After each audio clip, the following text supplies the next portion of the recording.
प्रदेश में पशु की नस्ल सुधार के लिए पशुपालन विभाग लगातार प्रयास कर रहा है। एक तरफ सेक्स सॉर्टेड सीमन उपलब्ध करवाकर सरकार नस्ल सुधार का प्रयास कर रही है, तो वहीं कृत्रिम गर्भाधान से भी नस्ल सुधार की कोशिश की जा रही है। उसी के ऊपर है यह रिपोर्ट। गर्भाधान में पिछड़े राजस्थान के 10 जिलों के लिए पशुपालन विभाग ने विशेष योजना बनाई है।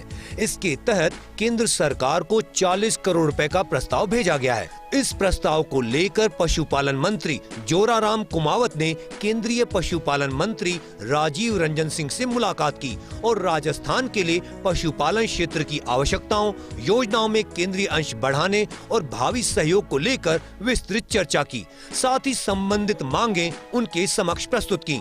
पशुपालन निदेशक आनंद कुमार सेजरा ने बताया कि राज्य के 10 जिलों बाड़मेर, जालोर, बीकानेर, टोंक, राजसमंद, पाली, प्रतापगढ़, सिरोही, झालावाड़, चित्तौड़गढ़ में कृत्रिम गर्भाधान कवरेज 10% से कम है। इनमें AI के लिए आवश्यक संसाधनों के स्ट्रेंथनिंग के लिए एक विशेष परियोजना भारत सरकार को राशि 40 करोड़ की स्वीकृति के लिए भेजी गई है।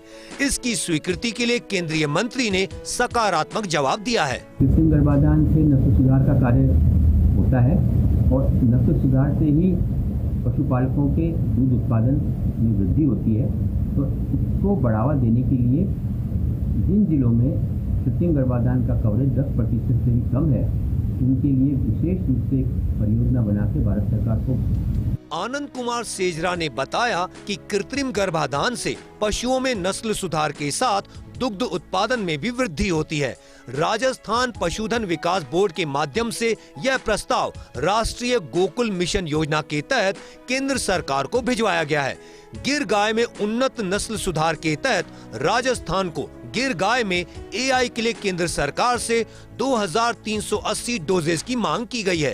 राजस्थान में ब्राजील नस्ल के बुल का सीमन गिर गाय को लगाया जाएगा।